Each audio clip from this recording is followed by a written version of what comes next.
반갑습니다. 이제 오늘 강의를 끝으로 하여 정관은 이제 거의 마무리를 지을까 생각합니다. 여태까지 정관에 대해서 이제 좀 이렇게 부분적으로 나눠서 설명을 하다 보니 이제 연속성이 좀 떨어진다는 그런 지적이 있었기 때문에 정관에 대해서 이제 못다한 이야기들 전반적으로 말씀을 드리고, 이제 다음 주부터는 판례 연구로 해가지고 대법원 판결 5개를 심층 분석하고, 그 다음에 헌법, 교회 헌법의 그 입법론적인 문제점을 몇 가지 지적을 하고, 그 다음에 전체적으로 마무리를 지을까 생각합니다. 정관을 이제 우리가 누구든지 이제 귀하게 생각하고 새롭게 여겨지는 그런 인식은 좀 싹 텄습니다. 제가 이제 지난주, 그러니까 7월 9일 날, 사랑의 교회에서, 교회 법학교에서, 교회 정관 매뉴얼을 종합적으로 이제 만들어가지고 발표하는 기회가 있었습니다. 물론 저도 이제 그 입안을 하는 데 있어서 한번 참석을 했지만, 이제 구체적으로 결실을 맺게 되어서 무척 기쁘게 생각합니다.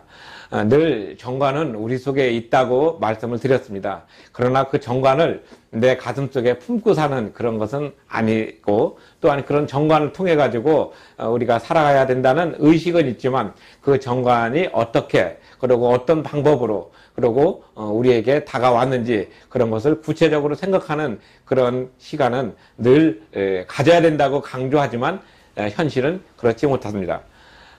보편적으로 이제 정관은 이제 민법에 준용을 받습니다.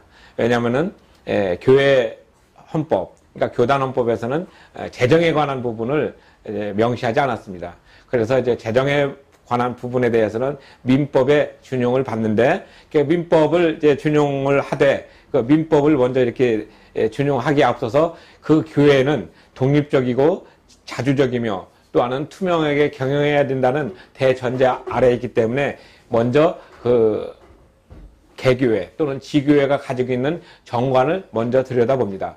그래서 어떤 모임이든지 간에 그 정관에 명시된 것을 우선적으로 하고, 그 정관에 대해서 좀 미비한 점은 그 교단헌법에 의해 가지고 보충을 하고, 그 다음에 그 두 가지를 잘 들여다보고 나서도 이제 해결이 안 되는 부분이 있으면은 이제 민법의 일반적인 적용을 받습니다. 그래서 항상 임의 규정과 강행 규정을 우리가 얘기를 하는데, 지교회는 특별히 비법인 사단으로서의 성격을 가지고 있기 때문에 정관을 매우 중요시합니다.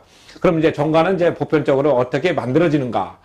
정관의 그 재정권자는 이제 각 사원 총회에 의해서 만들어지지만, 비법인 사단의 성격을 갖고 있는 교회에서는 이제 목회자가 직접적으로 만드는 경우가 있고, 당회가 만드는 경우가 있고, 또 공동회가 만드는 경우가 있습니다.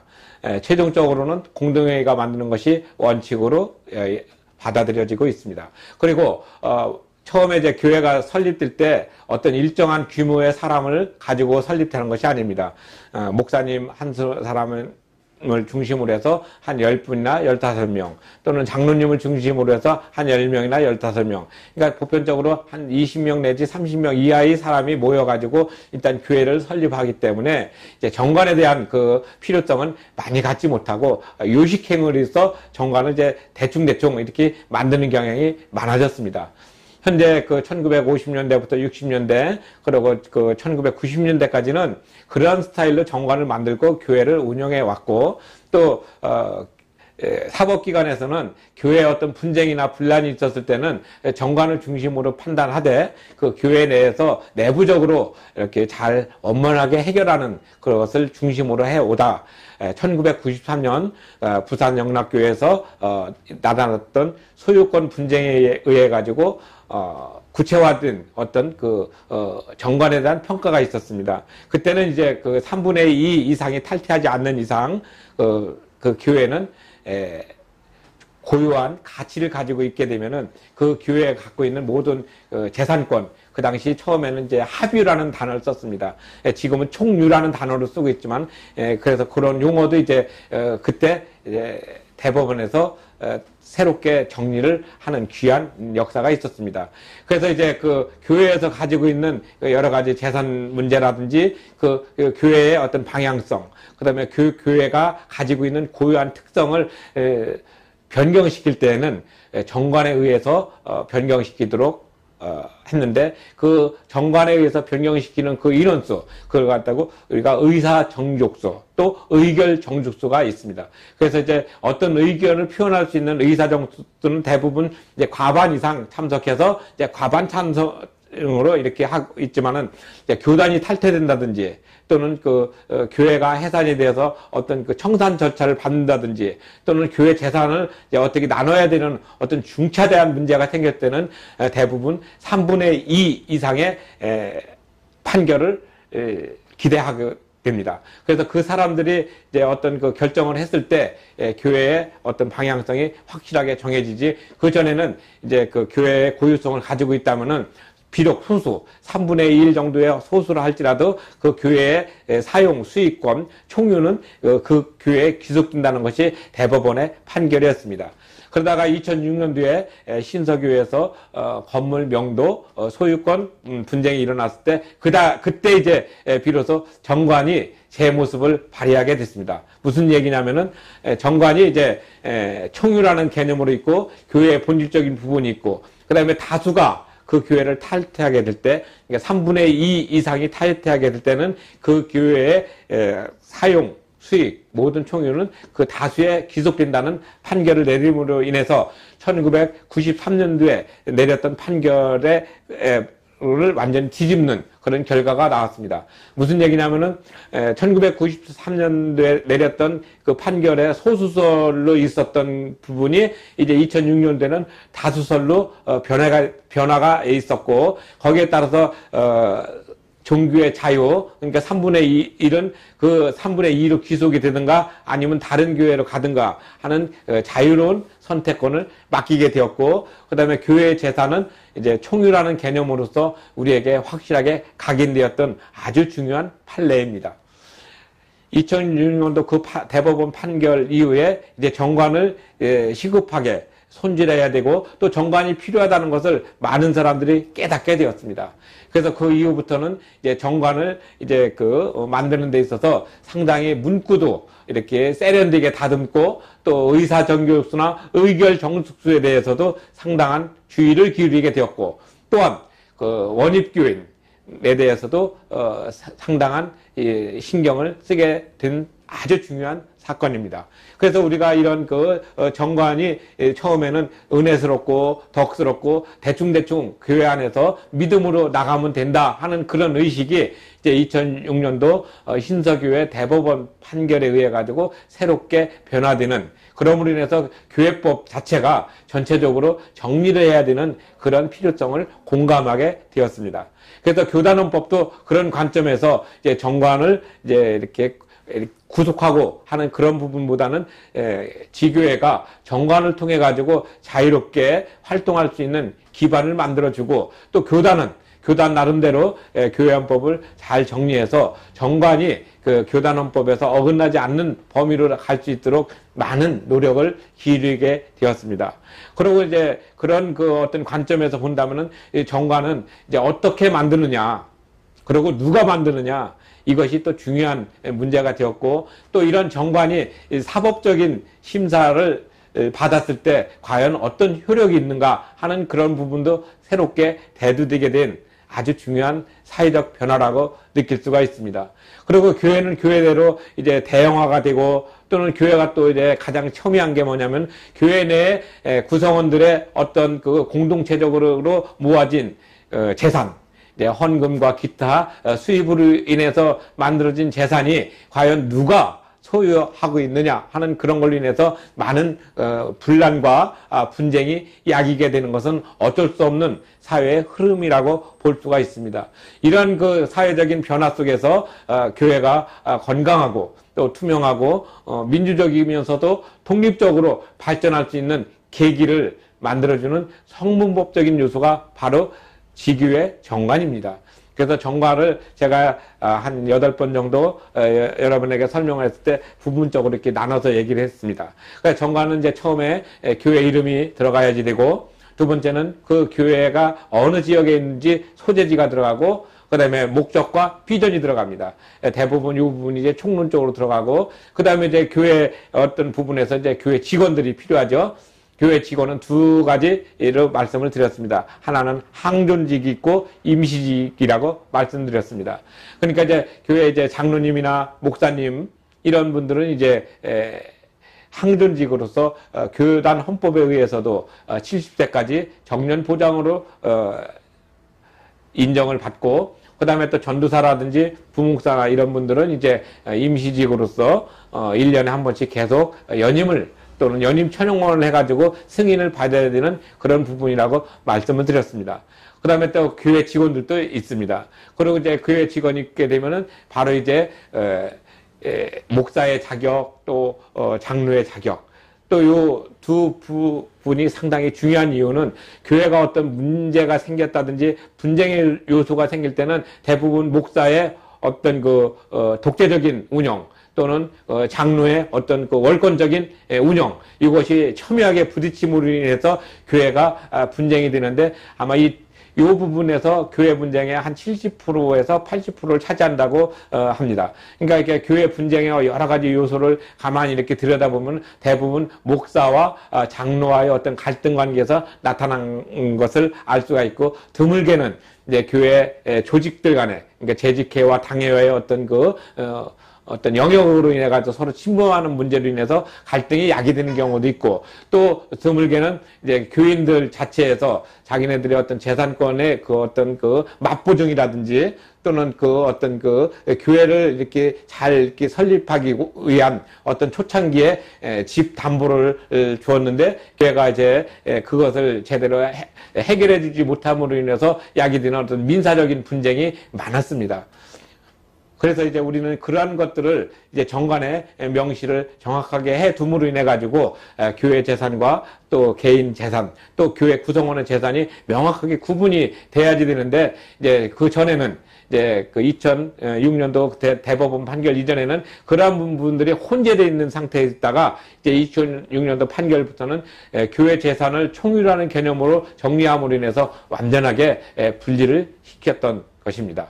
그리고 또한 그 이후에도 물론 이제 2010년도에 광성교회 판결에서 나타나는 어떤 교단 탈퇴의 문제와 또 교회 탈퇴의 문제로 인한 교회 재산권, 총유의 사용 수익권이 어떻게 되느냐 하는 그런 분쟁이 있었고, 또 2014년도에는 이제 강북교회 사건으로 인해서 어떤 총회 재판국에서 목사의 자격에 대해서 판결을 내렸던 부분이 이제 국가기관원의 그 판결에 의해 가지고 무력화된 그런 부분도 있었고, 또 작년에 있었던 사랑의 교회 담임 목사 의임 결의 무효 소송에 있어서는 이제 절차적인 하자로 인해서 어떤 대법원 판결이 나왔던 것을 우리는 많이 볼 수가 있습니다.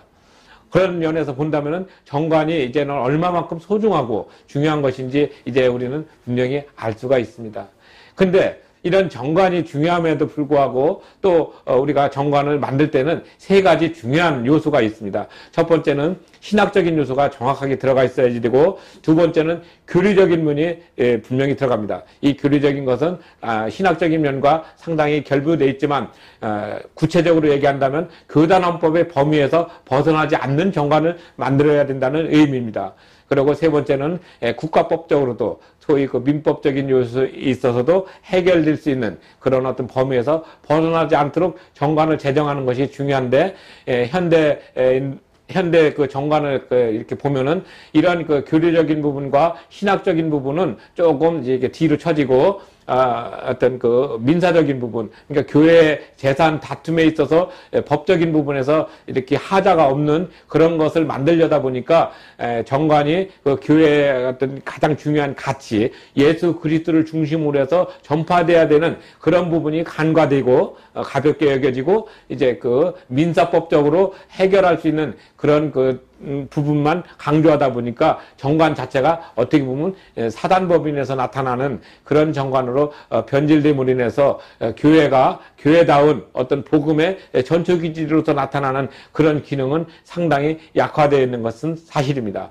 그러면은 이렇게 약화되어 있는 부분은 노예 규칙이나 또는 교단헌법의 어떤 보충을 받아가지고 계속 발전돼야 되는데 이제 그런 부분들은 정관에서는 이렇게 명시해 놓고 있지 않습니다. 왜냐하면 교단헌법의 어떤 그 지위 아래 정관이 만들어지는 것은 사실이지만 지교의 정관은 독립적으로 또 민주적으로 운영된다는 그런 대전제가 있기 때문에 교단헌법을 뛰어넘는 그런 정관을 만드는 경우도 많이 있습니다. 한 예를 들어서 담임 목사나 또는 이제 장로, 시무 장로가 안식년을 끝내고 나서 대신임 투표를 받아야 된다든지 또는 목사의 연임 청원이 이제 이쪽 노예 규칙이나 또는 그쪽에서 제청을 받지 못하면은 사임해야 되는 그런 부분도 있습니다. 그리고 또 한 가지는 교회 재산권 문제가 있으면 각 교단마다 유지재단이 있는데 그 유지재단의 어떤 명의를 맡긴다든지 또는 노예 규칙에다가 교회 재산은 노예의 소유로 한다든지 하는 이런 사문화된 그런 어떤 명문으로 인해 가지고 어떤 교회가 어려움을 처했을 때 그런 어떤 예기치 못한 분쟁의 요소로 남아있는 것도 사실입니다. 그리고 또 이제 제일 힘든 것은 당회를 이제 없애고 교회 실행위원회를 만든다든지 또는 교회 자체적으로 어떤 정관을 자의적으로 만들므로 인해서 드물게는 목사를 이제 정관에 맞춰 가지고 초빙하는 그런 정관도 만들어진 것이 현실입니다. 분명히 노예의 어떤 부분 또는 보면은 목사는 노예의 소속이고 장로는 교회에서 대표자를 뽑음으로 인해 가지고 서로 어떤 권한을 이렇게 중개하고 협력하고 또 조정하고 또 하는 이런 부분들이 이제 정관으로 인해 가지고 퇴색이 된다면은 교단헌법이 무슨 필요가 있으며 노예 규칙이 무슨 필요가 있을 것이며 또한 교회 정관은 또 무슨 필요가 있겠습니까? 근데 교단이 없이 자기가 혼자 이렇게 만드는 그런 모습이 많이 있습니다. 실제적으로 장로교의 기본적인 틀은 대의정치라고 해가지고 여러 사람들이 모여가지고 정말 의견을 나누면서 합의해가지고 이렇게 다수결에 의해서 나가는 그런 정치 형태를 띠고 있습니다. 만약에 그런 것이 없고 하나 일사불란한 어떤 지휘계통이 있다면 로마 교황청에 있는 그런 카톨릭교라든지 또는 감독체제에 있는 교회가 올바로 되겠죠. 그리고 또 목사와 또 장로가 없다면은 이제 순복음이나 또는 침례교처럼 아예 교단헌법 자체를 좀 무력화하고 자기네들의 어떤 시행규칙이나 시행령 또는 헌법세칙 이런 이름을 통해 가지고 나름대로 어떤 정관을 자의적으로 지교회마다 만들어 가지고 운용하는 그런 모습도 보입니다. 물론 이제 다양성이라는 어떤 이름으로 그런 것이 용인될 수 있지만 그런 모든 것들은 자기가 처음에 속해 있는 그런 교단에 먼저 어떤 의견을 존중하고 나가는 자세가 무엇보다도 필요하고 또 그러한 것들에 대해서도 폭넓게 이해하고 넘어가는 그런 정관이 만들어지는 것이 무엇보다도 중요하다고 생각됩니다. 늘 우리가 정관을 만들 때는 이런 여러 가지 부분들을 이제 전체적으로 이렇게 줄거리를 가지고 있어야 되는데 그런 부분들을 우리가 많이 무시를 하다 보니까 법적인 문제에서 항상 교회 정관이라든지 교단헌법이 좀 뒤로 처지는 그런 경향이 있습니다. 뒤로 이제 물러나가지고 어떤 참고사항으로만 되는 거죠. 그래서 이제 정관은 그런 의미에서 상당히 중요함을 말씀을 드리고 있습니다. 그리고 또 정관은 이제 우리 비법인 사단으로서 나타나는 거기 때문에 아주 필수적인 요소가 있고 또 임의적인 요소가 있다고 얘기를 했습니다. 그 다음에 이제 우리가 일반적으로 사단에서 이제 회사가 정리가 될 때는 이제 폐업 신고를 한다든지 할 때는 재산을 이제 어떻게 해야 된다는 청산 절차가 이제 명시되어 있습니다. 물론 교회도 이제 청산 절차라고 해가지고 명시되진 않았지만 2006년도 대법원 판결 이후부터는 이제 교회도 이제 교회 재산에 대해서도 이제 어떻게 청산해야 된다 하는 그런 규정이 이제 나타났죠. 그래서 이제 교회는 3분의 2 이상 공동의회 또는 사무총회 또는 이제 교인총회 이런 이름으로 있지만 거의 전체 교인들의 총의를 모아가지고 수익을 배분한다든지 또는 매각을 한다든지 하는 그런 그 길이 열렸습니다. 물론 그전에는 이제 대부분 이제 그 교회가 목사 개인의 어떤 명의로 돼 있기 때문에 서로 이런 부분들도 이렇게 어떤 불신의 요소가 되어 왔던 것은 사실입니다. 그러나 지금은 관리자로서의 어떤 목사의 지위가 있고 영적 지도자로서의 목사의 지위가 있기 때문에 그런 부분들을 이제 구분해서 잘 정관을 만들고 세심하게 그 정관을 명문화시키고 또 그러한 부분에서 좀 부족한 것은 정관의 어떤 시행세칙이나 또는 시행규칙 또는 사무규칙을 통해 가지고 보완하는 경우가 있습니다. 물론 이제 이 시행세칙이나 어떤 사무규칙 이런 것도 법적인 지위를 이제 받을 수 있느냐 이렇게 얘기를 하지만은 충분히 받을 수 있고 지난 남설 교회에서 나타났던 그런 어떤 부분에서는 시행규칙도 정관의 한 부분으로서 인정을 받은 아주 대표적인 예라고 할 수가 있습니다.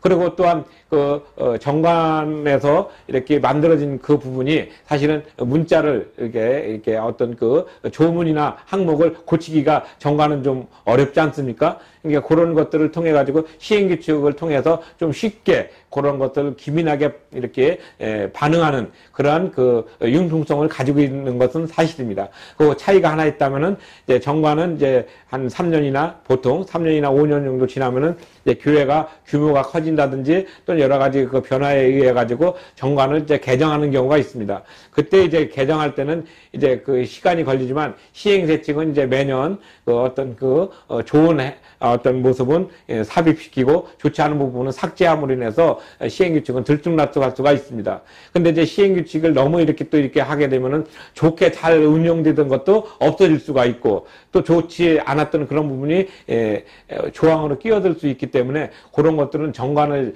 제정할 때 상당히 주의를 기울여야 하는 것과 마찬가지입니다. 이렇게처럼 이제 정관은 이제 우리가 사법심사기관으로서 아주 이렇게 중요한 어떤 판단 준거로 삼고 있기 때문에 정관을 만들 때는 그런 여러 가지를 다 고민해서 만들어야 됩니다.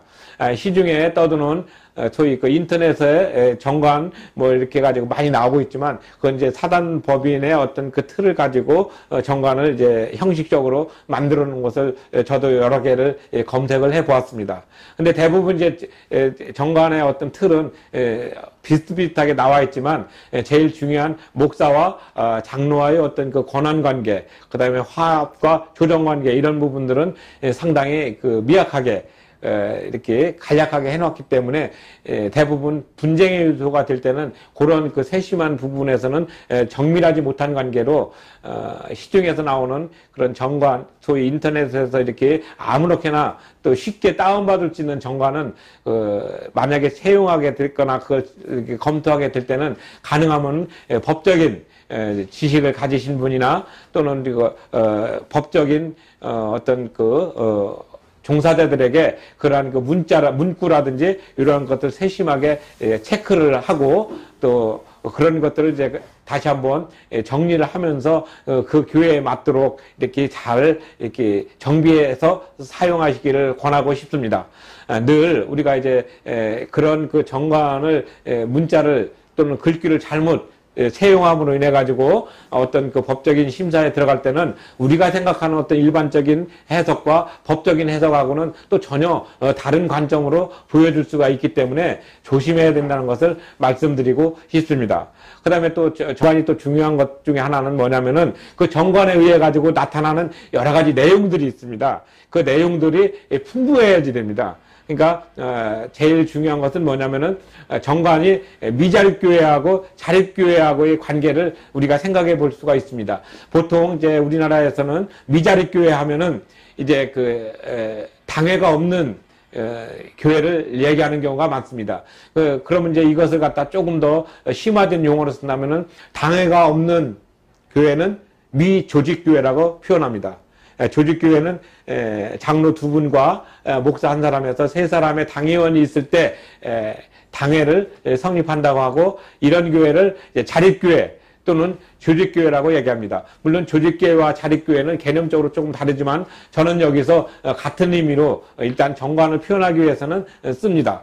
그래서 이제 조직이 된 교회, 이 당회가 조직이 된 교회는 이 당회에서 할 수 있는 여러 가지 일들이 많이 있습니다. 근데 많은 사람들은 이제 당회가 보통 이제 장로님과 목사님으로 구성되어 있기 때문에 당회에서 결정하고 당회에서 계획하고 당회에서 모든 걸 하게 되면은 나머지는 이제 좀 들러리 형태로 나타나는 그렇게 생각하는 경향이 많습니다. 그래서 특히 공동의회라든지 그런 데서 어떤 의견을 낼 때는 뭐 이제 대충 이제 이렇게 됐습니다. 뭐 모두 가하시면 예하시기 바랍니다. 뭐 이렇게 해가지고 나가지만은 실질적으로는 공동회의에서는 일주일 전에 그 공동회의를 한다고 통보를 하고 의제는 어떤 걸로 할 것이다 할 때 교인들이나 또는 거기 참석할 수 있는 사람들이 그러한 부분들을 면밀히 검토하고 미리 준비해서 잘못된 거나 또는 합리적이지 못하거나 또 의문이 나는 것은 공동회의에서 자유롭게 토론함으로 인해서 전체적인 의견을 모아가는 것이 중요한데 요즘은 이제 그런 것들을 많이 안 하는 것 같습니다. 그리고 또 이제 공동회의에서 줘야 되는 어떤 정관이라든지 중요한 사항은 요즘은 이제 그 PPT라든지 또는 어떤 그 인터넷에 간단하게 띄워놓고 이제 그때는 이제 시간 관계상 빨리빨리 넘어가는 경향이 있는데 이제 이런 것들도 우리가 조금 더 고민을 해볼 필요가 있습니다. 물론 이제 시간이 이제 많이 걸리기 때문에 전체적으로 이제 토론하고 한다는 것은 좀 기술적으로 어려운 점이 없지 않아 있을 수가 있습니다. 그러나 공동회의가 중요하다면 그러한 어떤 그 폭넓은 의견을 그때 한번 표현을 제대로 해야 되는데 대부분 이제 그런 표현을 할 수 있는 기회가 없기 때문에 이제 형식적으로 넘어가는 그래서 이제 공동회의가 좀 무력화되는 그런 경향을 우리가 경험하고 있습니다. 이제 앞으로는 이제 공동회의에서 이러한 부분들을 잘 세심하게 정리하는 그런 지혜가 필요하고 또 그러한 것들을 미리미리 사전에 정리를 쭉 하면서 하나의 전체적인 의견을 그날 모아서 얘기하는 것이 옳다고 생각합니다. 그리고 또 미조직 교회에서는 이 당회가 없는 관계로 이제 교회는 세 가지 중요한 권력기관이라고 하지 않습니까? 당회가 있고 재직회가 있고 공동회의가 있고 그래서 공동회의는 입법부의 기능을 하고 그 다음에 재직회는 예산을 집행하고 또 하는 여러 가지 행사를 주관하기 때문에 행정부의 역할을 하고 그 다음에 공동회의는 이제 사법적인 역할을 한다고 이미 말씀을 드렸습니다. 그래서 공동회의는 두 가지 또 중요한 기능이 있는데 하나는 사법적인 기능이 있고 하나는 행정적인 실의가 있습니다. 그래서 실의라는 용어를 당에서 씁니다. 그래서 사법적인 실의는 어떤 그 교회 예산을 남용했다든지 또 교회 재산의 어떤 부분이 어떤 특정인에 의해 가지고 손해가 될 때는 그거를 갖다가 다시 이렇게 변상을 받을 수 있는 그런 그 조건을 사법적인 실의라고 표현합니다. 행정적인 실의라는 것은 어떤 그 집사라든지 또는 교회 교동원들이 덕스럽지 못한 일에 연루되거나 또는 어떤 일에 관여가 됐을 때 일정 기간 동안 그 직을 이렇게 정지시켜 가지고 그 사람으로 하여금 새로운 신앙의 모범을 보이고 이렇게 다시 나타날 수 있도록 해야 되는데 어떤 그 정관에서는 그런 어떤 그 잘못되고 허물을 이렇게 고칠 수 있는 그런 것을 뭐 이렇게 좀 고상한 용어를 쓴다고 뭐 개과천선 뭐 이런 용어를 쓰고 죄과를 뭐 이렇게 해서 좀 강하게 이렇게 표현하는데 실제적으로 정관을 만들 때 이런 표현들도 상당히 부드럽게 좀 이렇게 해서 당사자들로 하여금 마음의 어떤 강한 상처가 없게 하는 것도 중요한 용어의 그 선택이라고 볼 수가 있습니다. 그래서 이런 그 공동회의 또는 당회 또는 재직회에서 나타나는 이런 삼권의 어떤 그 분류가 서로 견제가 되고 서로 이렇게 잘 돌아가는 것이 교회의 어떤 민주적인 운영이 되는데 아까 말씀드린 미주교회는 당회가 없기 때문에 그런 것이 없어서 재직회나 이제 하면 이제 공동회에도 자연적으로 위축될 수밖에 없어요. 아니면 공동회의 간서인 공동회에서 결정된 것을 갖다가 목사가 사인하고 그다음에 이제 당회 서기가 또 사인을 해가지고 나가야 되는데 당회가 없으면은 또 사인하는 사람이 없고 그걸 확인하는 사람이 없지 않습니까? 그래가지고 이제 가장 중요한 것은 자립교회로 만드는 것, 그 조직교회로 만드는 그 작업이 가장 필요한 것입니다. 그래서 이제 그런 조직교회가 있는 어떤 그런 데서 활동하는 어떤 정관이 필요하고 또 그렇지 못한 미조직 교회의 어떤 정관이 조금씩은 다를 수가 있습니다. 그렇지만 우리는 항상 원칙적인 부분을 가지고 있다가 원칙적인 부분을 이제 채우는데 아직 시기가 안 됐다든지 또 사람이 좀 부족하다든지 또는 여러 가지 조직적인 부분이 미흡하게 될 때는 그때는 이제 그 미조직 그 교회의 정관을 따로 만들 수는 없지만 완성된 정관에서 좀 이제 취사선택을 함으로 인해 가지고 그 정관을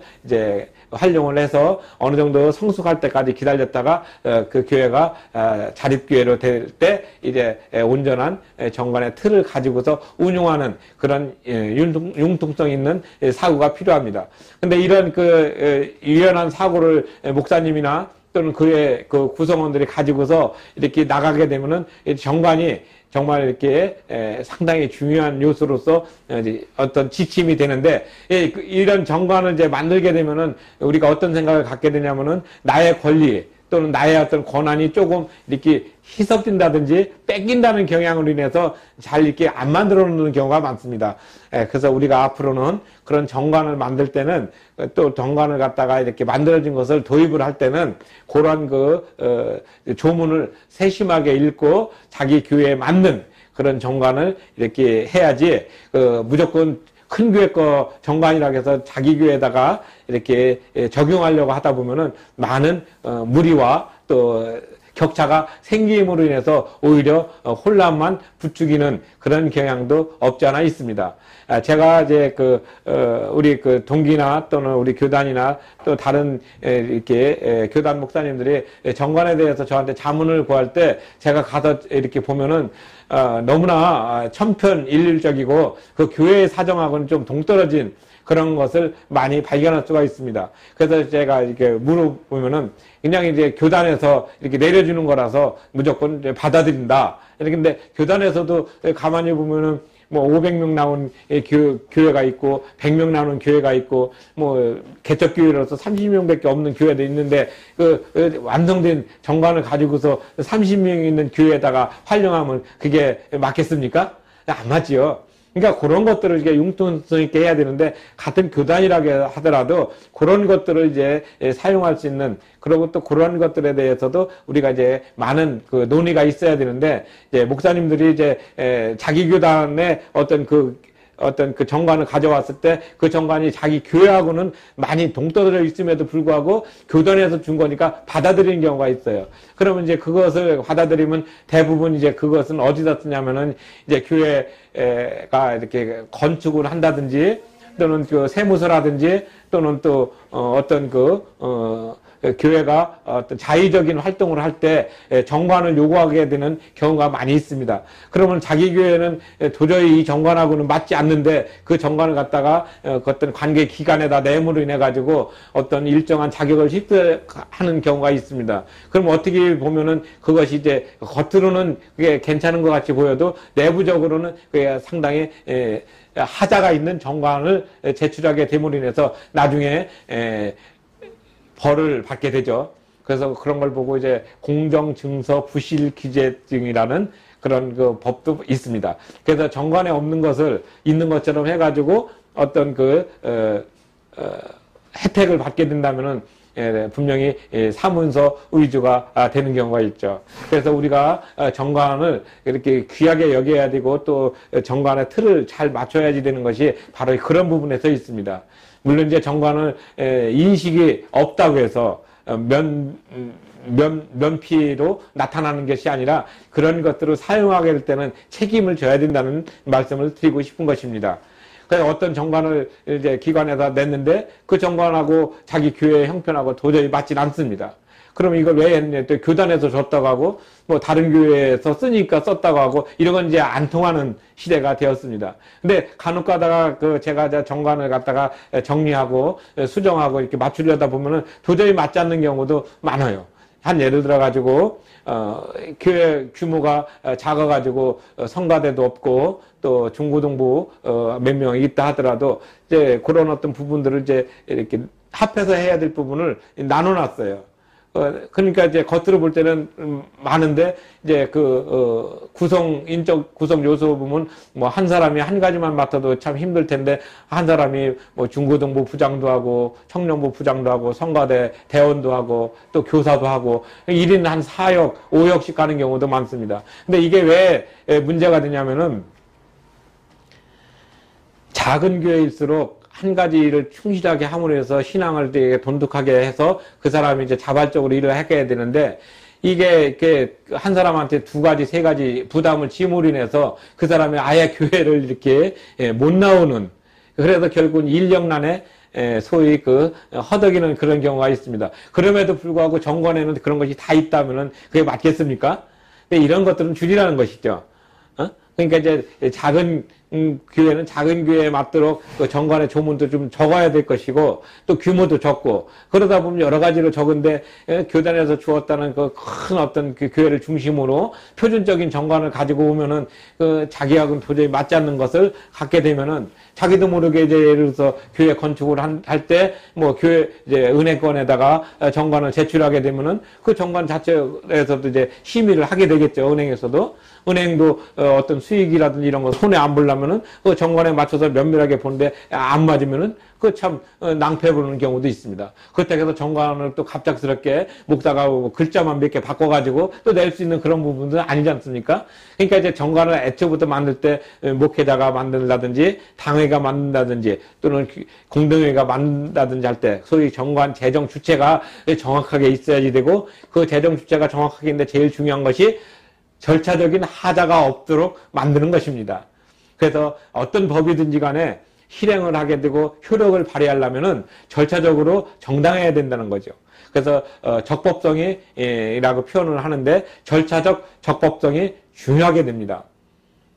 근데 우리는 이러한 절차적 적법성을 중요하게 생각해야 됨에도 불구하고 교회 내에서 이제 우리의 그 통념적인 사고는 좋은 게 좋은 거고 또 이렇게 덕스럽고 은혜스럽게 가야 된다는 전제가 먼저 깔리다 보면은 법적인 어떤 그런 부분을 조금 이렇게 적게 보는 그런 경향이 있습니다. 물론 이제 여기 이 책에도 보면은 대법원 판결 1993년 1월 19일 선고 90일 다 1226 판결이 바로 이제 부산 영락교회 판결에서 나타난 소유권의 어떤 그 귀속 문제, 그 다음에 2006년 대법원 전원 합의체 판결에서 나타나는 소유권의 어떤 부분, 이런 것들이 왜 그 사회에서 국가법에서 이렇게 제정을 해주는가, 또 정리를 해주는가 하는 그런 부분들은 바로 이런 정관을 올바로 정리해라.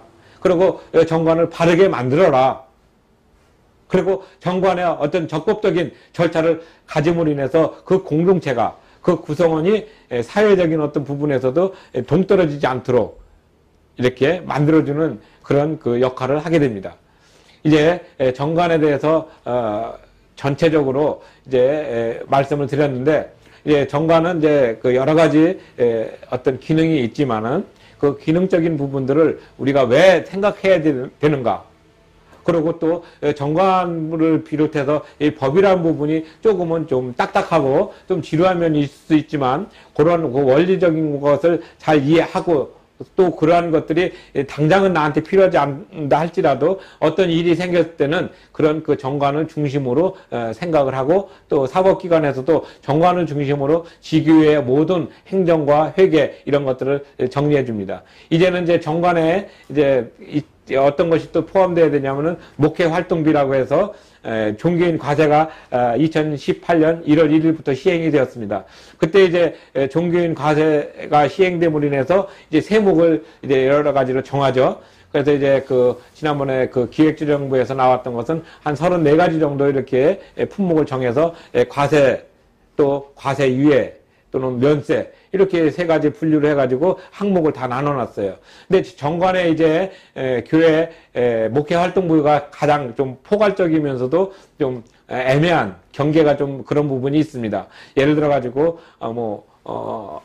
목사의 어떤 그 사례비 외에 어떤 자녀 교육비라든지 또는 또 광열비라고 해서 문화오락비라든지 또는 전기세, 수도세, 또 가스세, 또 이제 차량 유지, 또 있지 않습니까? 그렇게 따진다 보면 많죠. 신방비, 뭐 또 도서비, 뭐 이런 여러 가지 목사가 이렇게 개인적으로 목회 활동을 하는데 쓰는 그런 그 분야가 있습니다. 이제 여태까지는 이제 목회 활동비라는 그 포괄적인 걸로 이렇게 했지만은 지금은 그러한 부분도 세밀하게 이렇게 품목을 이제 정관이나 또는 그 시행세책에다가 명시를 해야지 됩니다. 예를 들어서 목회 활동비에서 쓰는 것은 뭐 예를 들어서 이제 신방 갈 때 차량 유지, 또 유류대, 또 차에 들어가는 보험료, 이런 것들은 이제 목회를 이제 돕기 위한 어떤 부수적 것으로 갈 수가 있는 거지만 또 그렇지 않은 경우도 있어요. 예를 들어서 개인적으로 슈퍼마켓에 가가지고 이제 식료품을 샀다든지 또는 개인적으로 이제 커피를 마셨다든지 하는 이런 것들도 목회 활동비라고 해가지고 영수증을 이렇게 내는 경우도 없지 않아 있습니다. 물론 이것이 이제 어떤 사안에 따라서 목회 활동비로 들어갈 수 있지만 또 어떤 객관적인 기준으로 해봐서는 개인의 어떤 소비를 이제 목회 활동비라는 이름으로 이렇게 쓸 수가 있기 때문에 그런 것들도 이제 정관에 어느 정도 이렇게 구분을 해놔야지 되는. 그리고 또 그런 것이 또 세무서에서 볼 때는 합법적으로 인정을 받고 하게 됩니다. 그래서 정관이 이런 부분까지 이제 이렇게 세심하게 만들어져야지 되고, 또 중요한 것은 정관에서 다 못 만들면 아까 말씀대로 시행세칙이나 삼위규칙 이게 나온다고 했어요. 이런 것들이 또 필요한 것입니다. 그러니까 정관이 이제는 아주 광범위하게 그 교회에 또는 그 지교회가 가지고 있는 모든 활동에 준거가 된다는 사실을 여러분에게 말씀을 드립니다. 그리고 또 이러한 것들이 또 우리에게 필요한 것이, 왜냐면은 불필요한 오해를 살 수가 있어요. 우리 목사님이 뭐 이렇게 사례비 외에 너무나 많은 돈을 교회에서 가져간다 하는 그런 것들을 이제 의심을 하게 되면은 서로 신뢰가 깨지는 거 아니겠습니까? 그런 걸 이제 없애려면은 정관에 의해서 목회 활동비는 이러이러한 부분은 당연하게 월 얼마씩 지급하기로 돼 있다. 그럼 이렇게 다 정해놓은 것을 이제 언제 결정을 하냐면은 공동회의 때 전체적으로 예산의 그 지출 결산 이런 것을 할 때 다 나타나게 됩니다. 그래서 이 정관이 이제 우리를 교회 생활을 할 때 실질적으로 전체적인 테두리를 잡아주고 있죠. 그래서 그렇기 때문에 정관이 소중한 것입니다.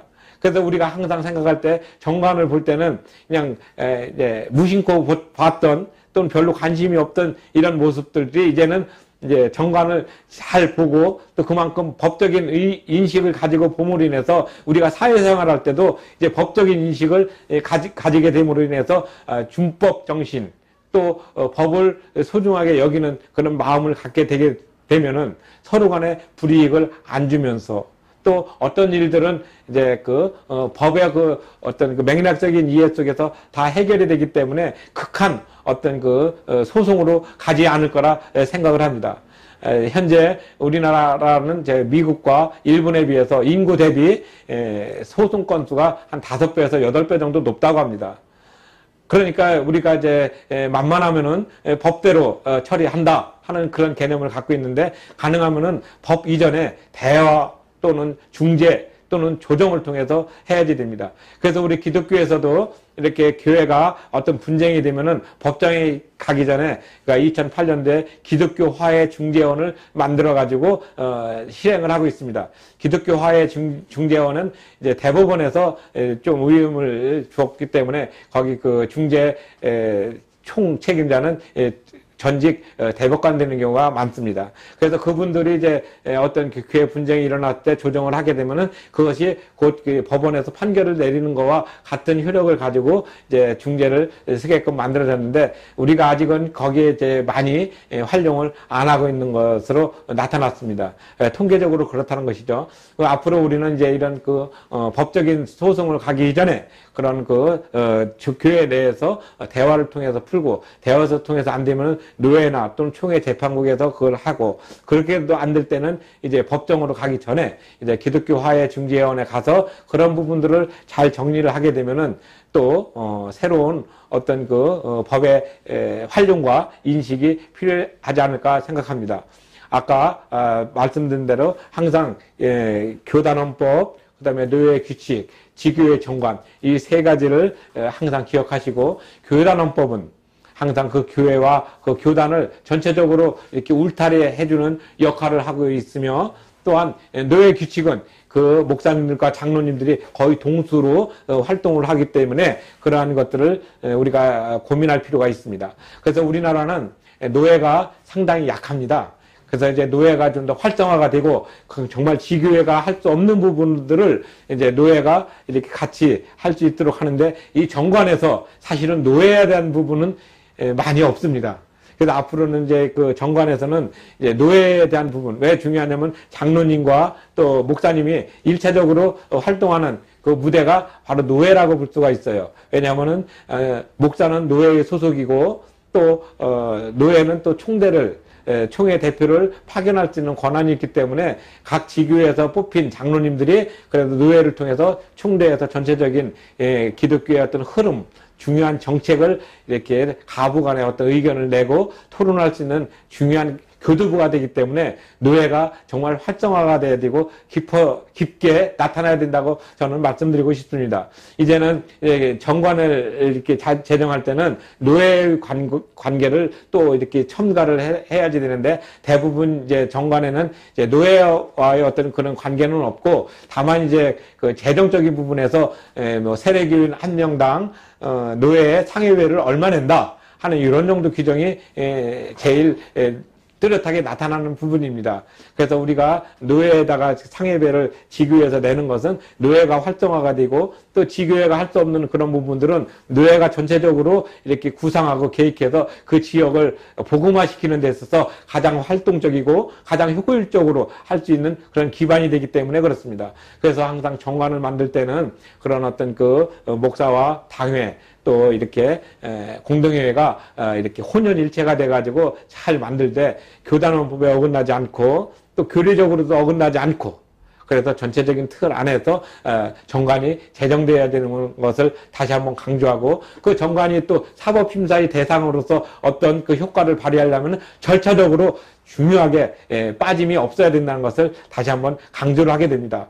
그래서 이제 오늘은 여러분에게 정관에 대한 전반적인 이해를 돕기 위해서 말씀을 드렸습니다. 여태까지는 정관이 이제 부분적이고 깊게 얘기를 했지만은 그 정관에 나타나는 여러 가지 어떤 그 의미, 그 다음에 맥락적인 이해가 이제 그 교단원법과 노예 규칙과 지교의 정관이 세 가지가 한꺼번에 어우러져 가지고 나타나야 되고, 또 이 정관이 또 만들어질 때 또 중요한 두 가지 생각할 것은 미주립 교회, 그러니까 자립되지 못한 교회의 정관과 자립교회의 정관이 또 조금씩은 의미가 다르다는 거. 그러니까 뭐 전체적인 틀은 같다 할지라도 부분적으로 세부적인 사항은 이제 정관이 온전하게 활동할 수 있는 조직교회의 어떤 그런 모습과 당회가 나타나지 않은 그런 미조직과는 차이가 있다는 것을 여러분이 꼭 아셔야 됩니다. 그 다음에 또 한 가지는 이제 드물게는 이제 법인으로 만들어진 교회가 있어요. 그리고 또 교회가 또 이렇게 한 10,000명 이상, 초대형 교회, 메가처치라고 하는데, 그 대형 교회가 되면은 거기에 따른 정관은 또 다른 부분이 있어요.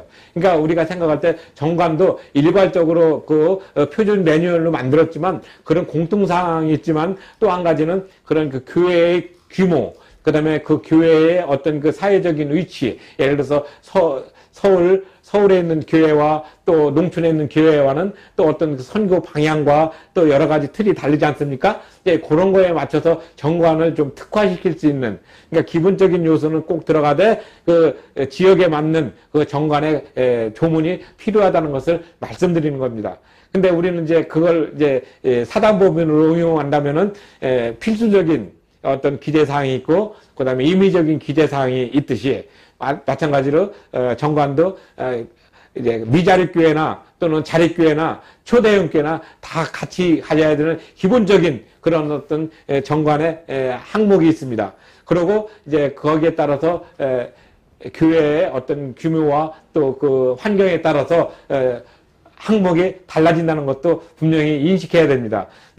대부분 이제 정관을 만들기가 좀 귀찮다고 하고, 또 뭐 그렇게 크게 중요하지 않은 요식행위로 봐서 인터넷이나 또는 아무 데서 대강 이렇게 정관을 갖고 와가지고 이렇게 만드는 것이 아니라, 그렇게 갔다 왔다 하더라도 그 정관의 그 조문, 그 다음에 그 정관에 담겨 있는 내용, 그 다음에 단어, 이런 것들을 세심하게 보아서 법적으로 하자가 없고 또 어떤 그 맥락적으로 어떤 그 크게 어긋나지 않는 그런 모습으로 정관을 만들려고 하는 노력은 그 사용하는 마지막 사용자의 몫입니다. 그러면은 이제 마지막 사용자는 목사가 될 수가 있고 또 그 작은 교회라면은 그 교회의 구성원이 될 수 있고 결국은 교회 전체의 어떤 그 구성원이 될 수 있기 때문에 이 정관은 이런 면에서 상당히 중요하다는 것을 거듭 제가 강조를 합니다.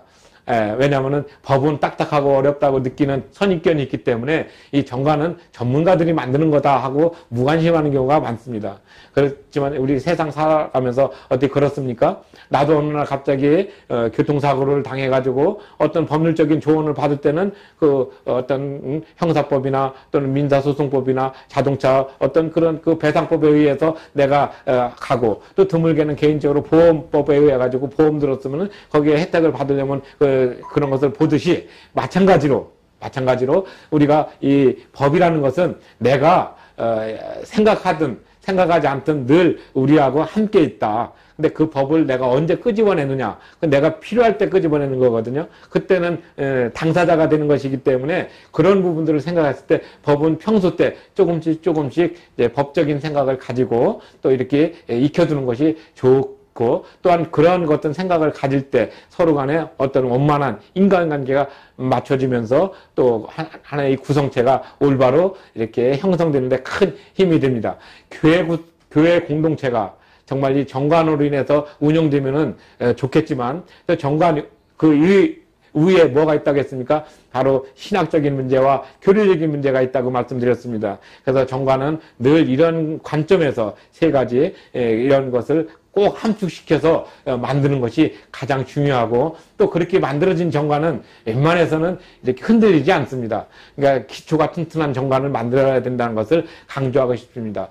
오늘은 이제 정관에 대해서 여태까지 못다한 그리고 정관의 이렇게 어떤 부분적인 것을 조금씩 부족했던 부분들을 이제 보완하는 관점에서 전체적으로 이제 골격은 이렇게 같지만 모래처럼 틈새를 메꿔주는 강의 내용으로 된 것으로 생각을 합니다. 늘 우리가 좀 더 정확한 정관의 어떤 모습을 안다면은 자기가 다니는 출석하게 있는 교회 정관을 한번 보면서 이 정관은 이렇게 됐구나.